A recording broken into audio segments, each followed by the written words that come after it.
is the WrestleBread Podcast, bringing you the latest news, recaps, and analysis of AEW and WWE. Get the unique perspective from a wrestling fan of over 25 years. Here's your host, Jaydee.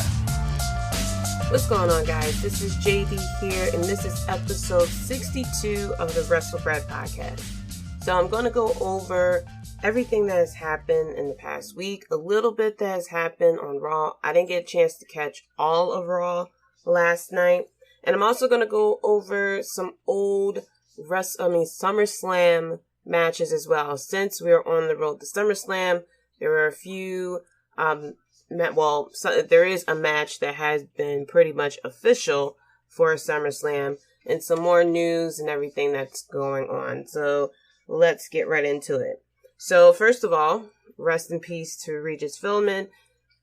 He passed away this past weekend, 1 month shy of his 89th birthday. He was a big wrestling fan. He normally had a lot of wrestlers on his shows. And of course, he was the host of Regis and Kathy Lee live with Regis and Kathy, and then live with Regis and Kelly. He was also host of Who Wants to Be a Millionaire as well. And he always had wrestlers on his shows. He had Hulk Hogan. He had Bret Hart. He had The Undertaker. And I believe I did watch he had Undertaker on there, I believe, twice. The first time was before I started watching wrestling. And the second time, I believe, was back in 94 or something like that. He was obviously trying to get Undertaker to break character because Regis Philbin is always a funny guy. And The Undertaker never broke character once. He said probably like 2-3 things, I believe. And he never broke character. He did take the sharpshooter on his show from Bret Hart. He tried to do a low blow with Hulk Hogan. But all in all, if you could tell, he's a big wrestling fan. He was on WrestleMania 7. He interviewed a couple of people backstage, including The Undertaker as well. So rest in peace, Regis. 2020 has really been something, But rest in peace, Regis. Becky Lynch also was on the Bella Twins podcast, and she talked about how she found out she was pregnant. She actually felt sick after she filmed WrestleMania, took a test, and she really didn't read the instructions, so she saw one line, didn't think she was pregnant. Took another pregnancy test. This time it had a faint line, and she was like, all right, let me get the digital one. She took the digital one, and the word pregnant popped up. She showed it to Seth Rollins' real name, Kobe, and he started screaming and throwing his arms up. And that's when... And then, a little bit later, she revealed on Raw that she was pregnant when she pretty much told everyone that she was pregnant, but also right after the news that Asuka had won the Raw Women's Championship after winning the Money in the Bank match. I completely understand the whole not knowing if you are and having to take multiple tests. I don't know why pregnancy tests are so hard to take, especially the ones with the lines. The digital ones, it's pretty clear, so congrats still to Becky Lynch and Seth Rollins for their first child. Very curious of how all this is going to play out, after she has a child. If she's going to go back to wrestling, Seth Rollins is going to obviously, he should take some time off to spend time with Becky Lynch and the baby as well. Eva Marie, or Eva Marie as we all know her as, is going to be a host of a new show from Now This. It looks like it's going to be on Facebook. So the Facebook original show from Now This, called Faces and Heels. The first episode is going to come out on July 30th. And it's following the life and wrestling of 7 women who they showed, and a few ladies I recognize. Marty Bell, Jordan Grace, I think Kiera Hogan, and Big Swole, and 3 other women as well. I didn't recognize their faces right away. And it follows their lives as they go through the journey of wrestling. And I thought this was really cool that, with the whole women's revolution, we get something more behind the scenes besides Total Divas, which is, it is what it is. So I will be checking this out, or hopefully everyone will be checking this out and giving something outside of WWE some bit of viewership as well. Going into what happened last week with NXT, I was between NXT and AEW. The biggest thing was Keith Lee relinquished his NXT North American title, which I kind of expected. I didn't know how they were going to play out of him having two titles. I know that, we have two belt Banks and those belts Becky. So I didn't know how they were going to play it out in NXT, but Keith Lee relinquished his North American title, and William Regal announced that there will be a ladder match at NXT TakeOver 30, and there will be qualifying matches, which the first one they had last week, it was Bronson Reed versus Roderick Strong and Johnny Gargano. A very good match. Bronson Reed won, which I was a little surprised about. I thought it would be Roderick Strong that would win so that he can, go on to try to regain his title. But Bronson Reed wins, so I'm very curious of his role with the ladder match. I mean, he definitely can go. He will be, I guess, the big, powerful man that would be in the ladder match. Coming up this week, it'll be Finn Balor, Dexter Lumis, and Timothy Thatcher who will be competing for a spot in the ladder match as well. Also, we had Shotzi Blackheart, who I love, going against Aaliyah, who has Robert Stone in her corner. I'm hearing that, Robert Stone is basically a rib at Tony Khan, which I can see, but I don't know where this is going.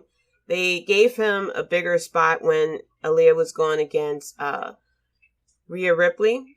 And if Rhea Ripley loses, she would have to join the Robert Stone brand. He did get a recruit. I forgot who it was. I really forgot who it was who joined him. We also had Karrion Kross going against Dominik Dijakovic, which was a good match. Keith Lee comes out because of how much I keep wanting to say Killer Kross, but how much damage Karrion Kross was doing to Dominik Dijakovic. Obviously, Karrion Kross wants to get a shot at the NXT Championship. We'll see if that will come about for NXT TakeOver 30 if it hasn't been announced already. On the flip side, with AEW, we had the TNT Open Challenge, which Eddie Kingston comes out. He cut a very nice promo. It turned into a no disqualification match, which of course Cody Rhodes had won. A lot of people have different opinions about these open challenges. I think it is a good idea, especially the fact that it's open to anyone, including people outside AEW, basically to kind of give other people a shot to be seen by, AEW's doing at least 700 to 900,000 people, wrestlers that people may not have heard of, maybe like Eddie Kingston or Ricky Starks, things like that. So I don't really have a problem with this open challenge. A lot of people compared it to what John Cena was doing. There are people who mentioning that, it's nothing but Cody Rhodes putting himself over. I always have the problem with AEW that is the Cody and Friends show, that if you're not in the elite, if you're not one of the, big names from WWE that AEW is trying to put over, then maybe you get a little lost in the sauce. I have been seeing that, and I'm hoping that I'm going to be proven wrong. We'll see how things play out. I know that their hands are a bit tied because of the pandemic. There are a lot of wrestlers who are unable to travel down to Florida. So when this all opens back up, we get fans and travel again. Let's see how things are going to go. When they have more of their roster back, if they're able to, use people a lot more with even with AEW Dark, with AEW Dynamite, there is rumors that they're looking to do a second show, which I mean, they do technically have the numbers to try to open up a second show, especially if they're, I don't know what time. I mean, they could easily do AEW Dark and just do Tuesdays and Wednesdays. But I'm hoping that they're not trying to do Monday or Friday, because unfortunately for them, Raw and SmackDown, no matter how far their numbers have been dropping, Raw and SmackDown consistently pull in at least 1 million people a week. And I don't think that AEW would be able to stand up to that type of competition on Mondays and Fridays. So I'm hoping that they will stick with Tuesdays, maybe turn AEW Dark into an actual show, since they do have that time slot on YouTube. They would be, of course, going against Impact, who streams their shows live on Tuesday. I actually did watch Impact last week because of Slammiversary, and it wasn't as exciting as I thought it would be. There was, we got a little bit of EC3, we got a little bit of Eric Young, so it wasn't as exciting as I thought it would be. Maybe because it was very empty, maybe, I don't know. But I'm going to continue to keep watching Impact, and maybe as I continue to watch it, maybe I start getting an understanding of how things work with Impact, and maybe that'll change my mind. But going back to AEW, we also had Brian Cage and Taz, who cut a promo. Darby Allin comes out and Ricky Starks attacks Darby Allin, and he attacked Darby Allin from behind. And when he attacked Darby Allin, Darby's head, I thought, hit the ropes pretty hard. And I don't know if he got concussed off of that, because he didn't really I don't know if he was just selling really well or he was actually injured, but it was a very scary spot, in my opinion. We also got the announcement of AEW Women's Tag Team Cup Tournament, called the Deadly Draw. I haven't really read into the news that much about this, so I'm going to assume that this is going to lead to a women's tag team championship, which is something that AEW does need. They definitely need to put more into their women's division. Their women's division really isn't giving enough attention. Unless your name is Nyla Rose or Hikaru Shida, it's not really going well. I mean, Britt Baker is coming, since she has been injured, definitely has gotten more popular with the heel persona that she is portraying, and we're getting Big Swole into the mix as well. But they definitely need to put more attention on their women's division. The Falls Count Anywhere match between the Young Bucks and the Butcher and the Blade was insane. We also had Jungle Express versus Chris Jericho and Jake Hager. The Inner Circle then got involved, and there was a masked man who came in to also help the Inner Circle attack. And it was revealed to be Sammy Guevara, who is back. I didn't realize how fast 30 days went. It felt like 2 weeks, but alas, 30 days has passed. The suspension is over. There are people who feel as though something more should have been done. I get it. I definitely get it. I'm not saying that what he did was right at all, but him and Sasha Banks had their conversation. Whatever it was, she seemed to have forgiven him. There are I feel like there are people out there who just will not stop until the most severe punishment has been had. And just like it says in the Bible, he without sin should cast the first stone. We have all done things that, if it was brought into light, would definitely get us fired, myself included. I'm not going to say things that I have said, but there are things I have said that could have definitely got me fired. So Let's all not act like we don't have skeletons in our closet. It's just the fact those skeletons haven't been brought out. Unfortunately for Sammy Guevara, his has been brought out. Something that he said 4 years ago before he came to AEW, I feel as though they did the right thing. They took him through sensitivity training. Now, if he learns the lesson from this, if we see that, he have learned from this, then I feel as though all the punishment that he's been given was justified. If he goes on to another podcast now and he says something stupid, then yes, we should look into the losing of the job and things like that. But nevertheless. So going on to Smackdown, Naomi was on the Miz TV, and she was talking about Naomi deserves better, and they brought out Lacey Evans, so her and Lacey Evans are fighting once again. Like I had said before, I feel as though Naomi is just a small part of the problem with the women's division. Sorry, these are email alerts, I'm kidding, if you hear a ding.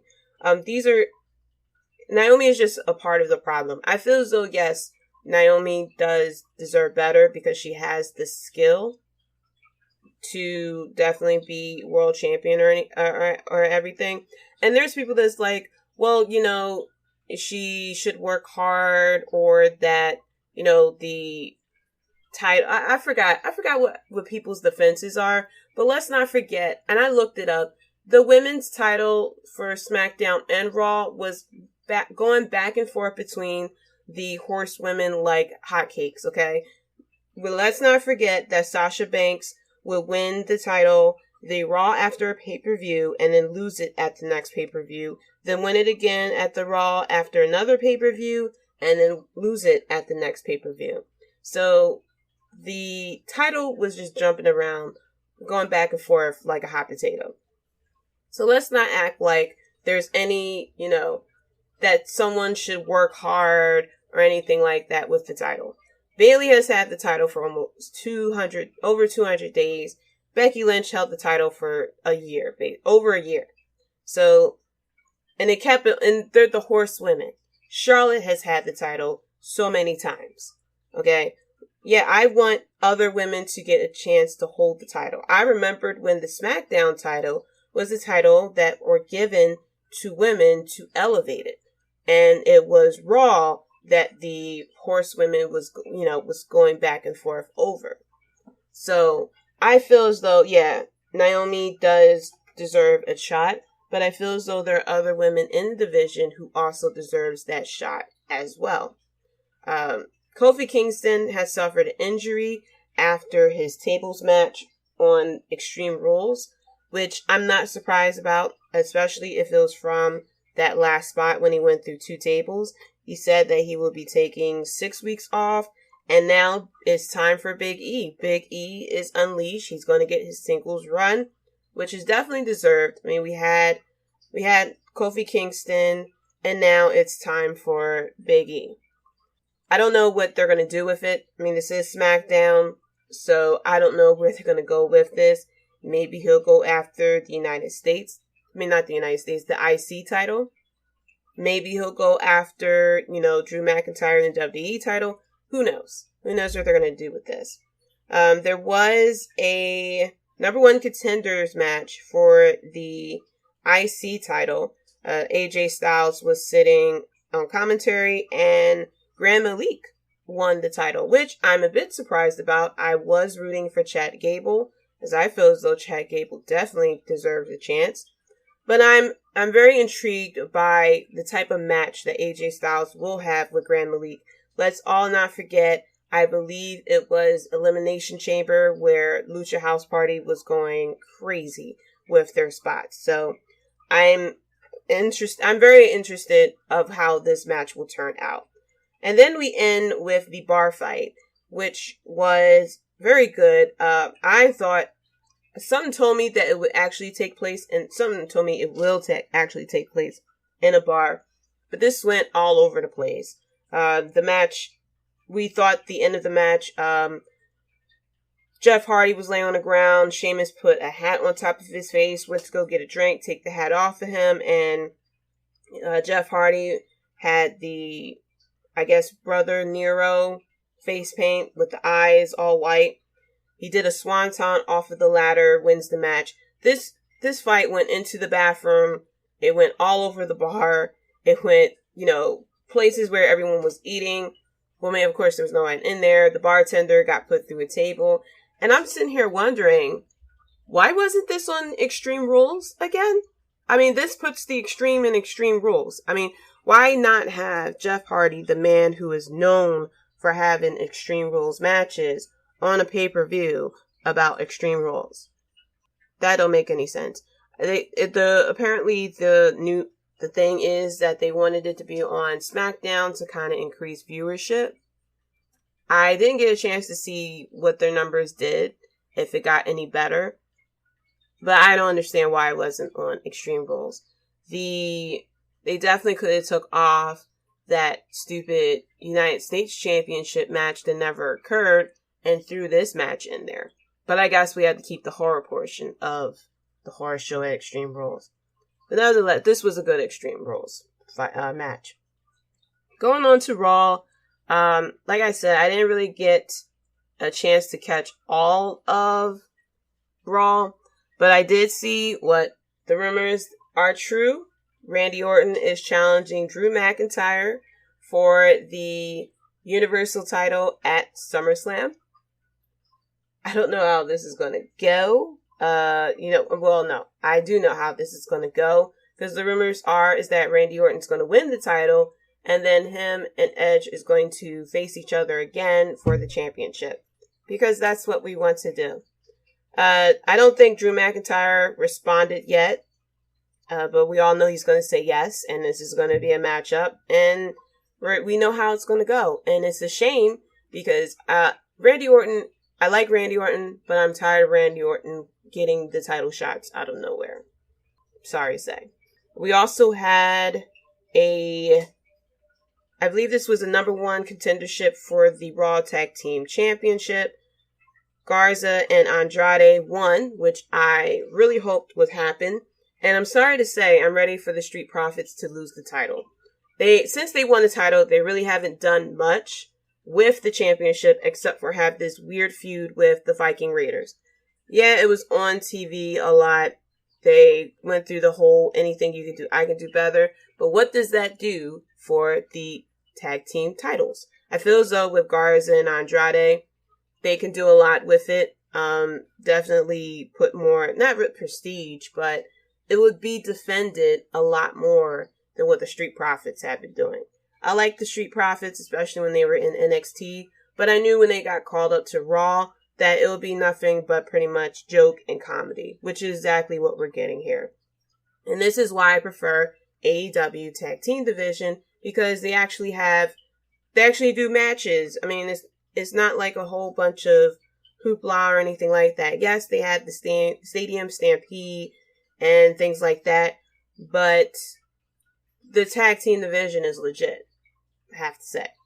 We also got Seth Rollins, who comes out, who wants to talk to Dominic. He stretched out his arms for Dominic to give him a hug.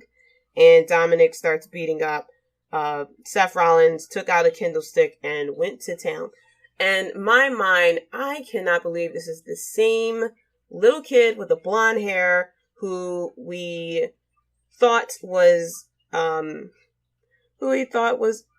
Eddie Guerrero's child.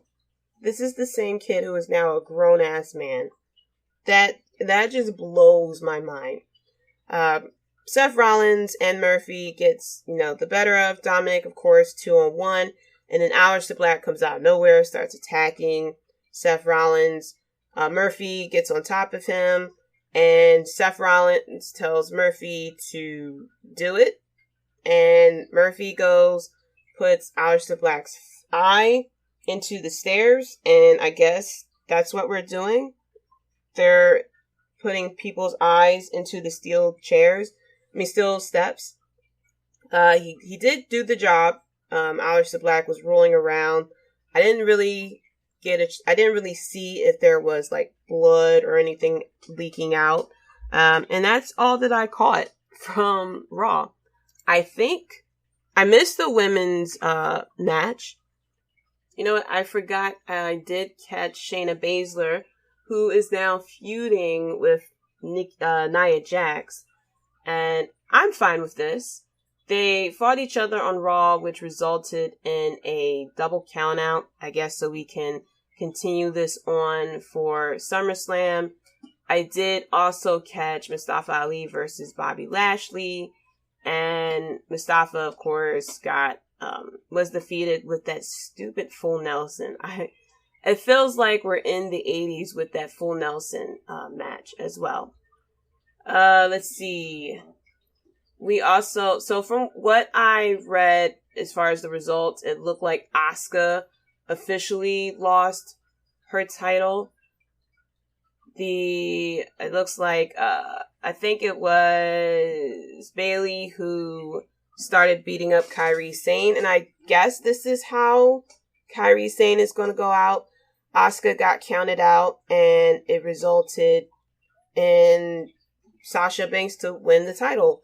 So now Sasha and Bayley have all the titles in the women's division. Tell me how that makes sense. Tell me how that helps the women's division. 2 women have all the titles. They could at least given up the tag team titles, but who are they going to lose the tag team titles to? I don't know where they're going to go from here. I really don't. And I don't know what they have planned. I mean, they're very good, I have to say. I'm upset that Asuka lost the title. I mean, we've been waiting so long for Asuka to win the Raw Women's title, just for her to lose it, 35 days later, maybe?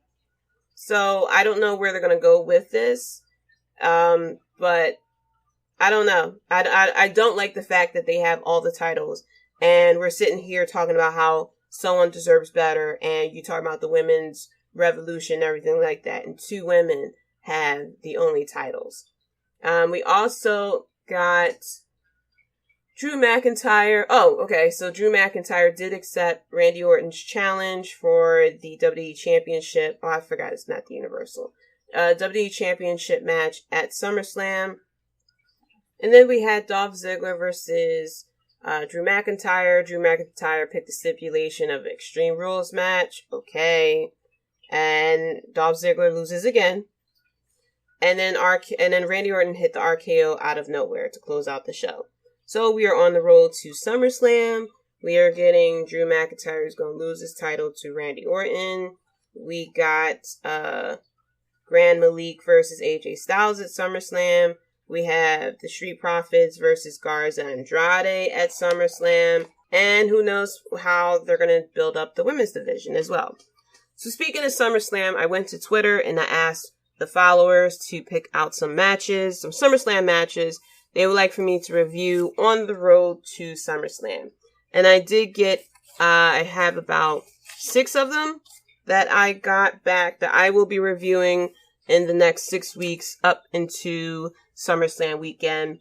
I didn't count this week for the reviews that the listeners had picked out, but I feel as though it was best for me to start with the SummerSlam, the first SummerSlam that I've seen, which is actually the first time I ever saw wrestling, which is SummerSlam 92.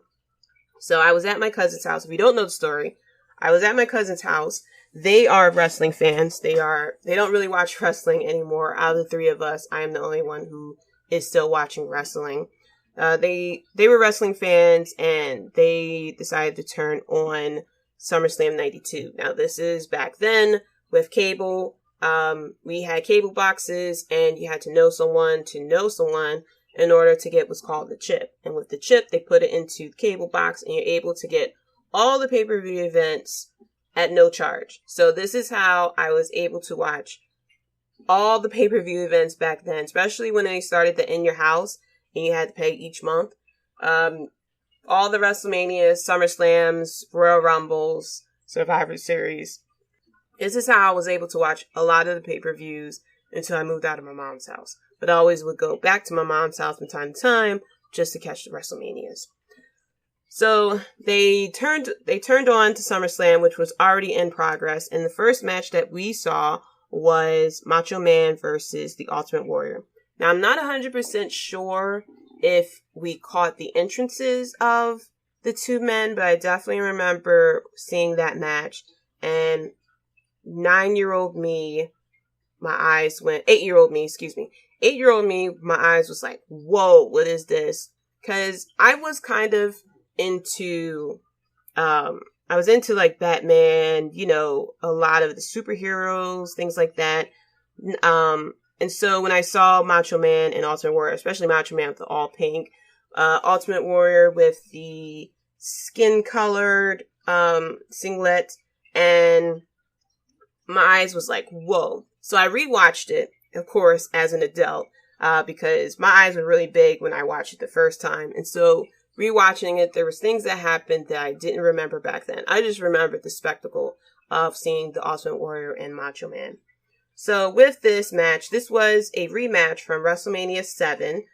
This match went 28 minutes long. So with SummerSlam 92, it took place in London, which I hope they will do for WrestleMania.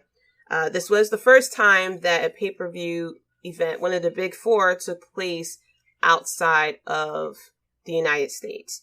They decided not to go back because even though the tickets, according to them, the tickets sold out in 6 hours, but I'm hearing that they sold pretty much like 80 to 90% of the tickets within a short period of time, which back then was still pretty good. The buy rate was down as well. So it was 1.5, but SummerSlam 92 was 2.7. So they decided that going outside the States may not be a good idea. And they haven't really gone back to outside the States since. I mean, unless you're counting, you know, some of the other pay-per-views or the NXTs. But as far as the big four pay-per-view events, that was the only time it took place outside the United States. And I didn't really get to look into as far as when it came on or if they pre-taped it in the UK and then re-aired it in the US. I mean, of course, there wasn't social media back then, so it wasn't a lot of spoilers that you would have gotten like we would get now. But like I said, with Ultimate Warrior and Macho Man, this was a rematch from WrestleMania 7. Both men were going in as baby faces, but Ric Flair and Mr. Perfect were saying that they pretty much were siding with one of the men. One of the men got brought out by them, and it was a story of who it was. Mr. Perfect and Ric Flair didn't come out at first during the match until pretty much midway through the match. Both men come out, and they're standing there whispering to each other. The first time they interfered in the match, they grabbed Macho Man's leg, to which Vince McMahon replied that it is the Ultimate Warrior who is siding with Mr. Perfect and Ric Flair. But then the men get into the ring after Macho Man was knocked to the outside. They grab Ultimate Warrior, Ric Flair. I think he punched him or something like that. And then it was a bit of back and forth. In the end, Macho Man realized that Ultimate Warrior had gotten more damage done than what he would have done, and he realized that Ric Flair and Mr. Perfect are working both sides. He climbs up to the top turnbuckle to do his famous elbow drop to end the match. Instead, he jumped to the outside to attack Ric Flair, who had a steel chair. Ric Flair hits Macho Man with the steel chair. Both men start attacking Macho Man, and the Macho Man was counted out. The Ultimate Warrior wins the match, but Macho Man retains the title. Like I said, this match went on for 28 minutes. The crowd was going crazy for this match. I was thinking, like, if this match had gone on today, people would have liked the fact that this match ended in a countout. For as long as it went and as good as it was, would the fans have liked that it ended in a countout? I would probably say no, because every time there was a countout or no disqualification with big matches, the fans didn't really like it. However, with this match, it wasn't that often. It wasn't like this was still back when they only had the big 4 pay-per-view events. So it wasn't like they would do the no contest just so they can push the match for the next pay-per-view. Now, after this, the Ultimate Warrior was eventually gone from WWE in November. Randy Savage lost his title to Ric Flair in September as well. Something that, came about, well after this was that they actually wanted the Ultimate Warrior to turn heel. The Ultimate Warrior did not want to turn heel, and thus that's why we got the finish that we got. The other SummerSlam event this was one of the main events, from what they always say, because this was for the WWF Championship. The actual main event was for the Intercontinental title, and that was Bret Hart versus the British Bulldog Davey Boy Smith. Of course, this took place in London, so naturally, because Davey Boy Smith is from the UK, they wanted this to be the main event. Now, this actually wasn't the event. This actually wasn't the matchup that was supposed to be. It was actually going to be Shawn Michaels, who was going to face Bret Hart and win the championship. But Bret figured it's a smart idea for Davey Boy Smith to be put over since they're going to the UK. Of course, UK was 100% behind Davey Boy Smith, to the fact that Bret Hart got booed whenever he got offense, even though Bret Hart was the babyface as well. Now, there are 2 views to this matchup. There is the view that naturally occurred when you see this match, and then there's the view that you see with this match after you got the backstory that happened. Now, watching this, I had a lot of respect for Bret Hart because of, he was very technical versus British Bulldog's power. This match went on for 25 minutes. And this was basically the storyline between the brother-in-laws. The family was split between the 2 men.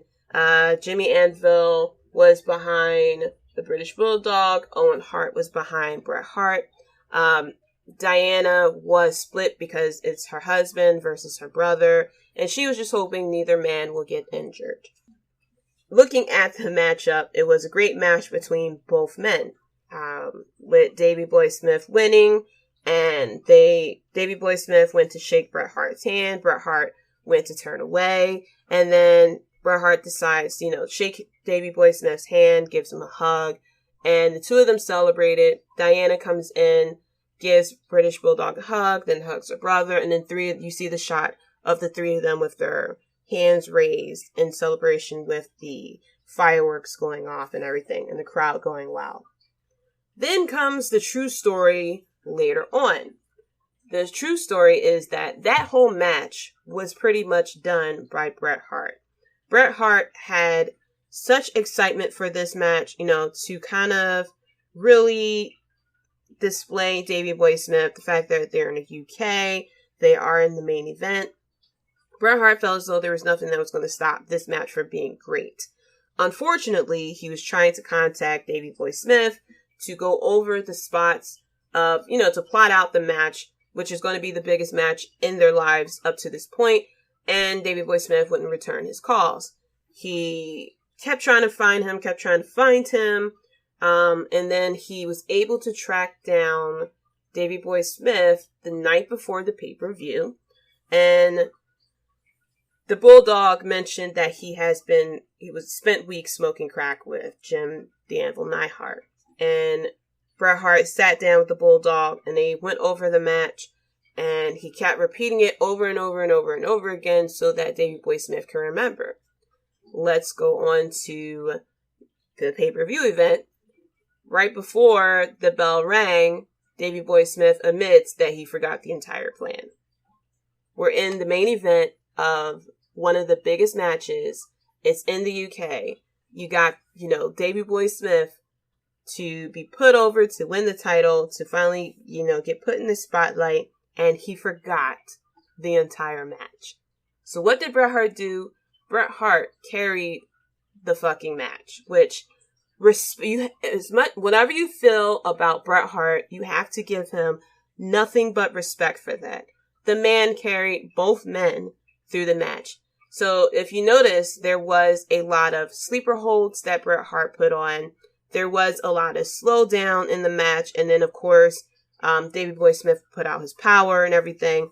And that was so Davey Boy Smith wouldn't get gassed out. Because apparently, within the first few minutes of the match, Davey Boy Smith started to get gassed out. So you see Bret Hart putting a lot of sleeper holds. You see him calling spots to Davey Boy Smith. You see him talking to Davey Boy Smith and everything. And so Bret Hart called each and every shot, helped Davey Boy Smith end up the way, hoping that apparently no one knew the finish of the match except for Davey Boy Smith and Bret Hart. So this was, you gotta give respect to Bret Hart that he carried this match. As good as this match was, if you didn't know the backstory, you would have thought this was one of the best matches with SummerSlam.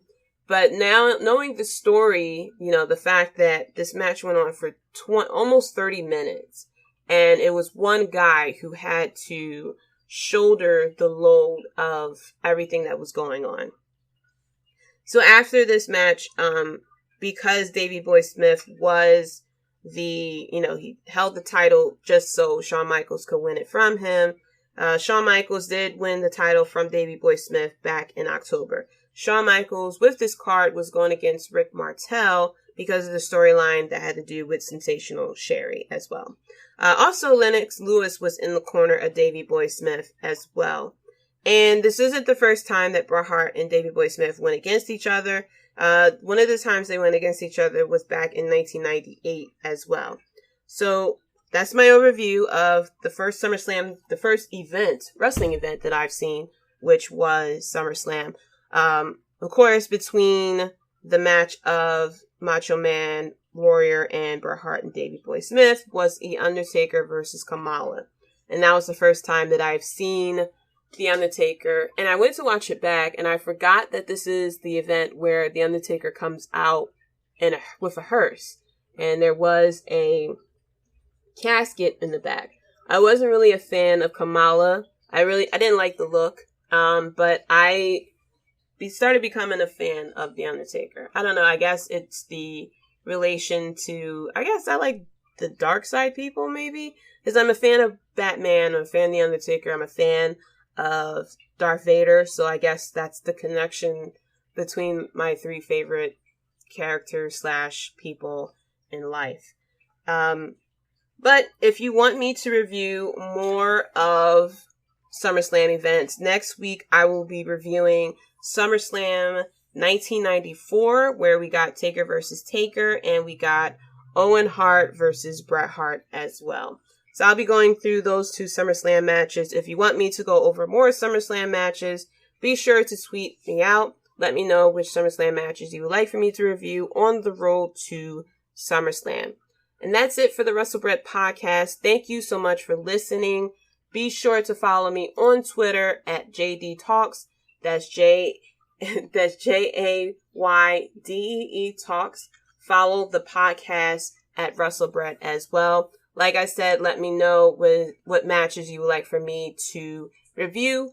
I will, after SummerSlam, I do plan on reviewing some matches from New Japan, because I don't really watch New Japan that much, obviously.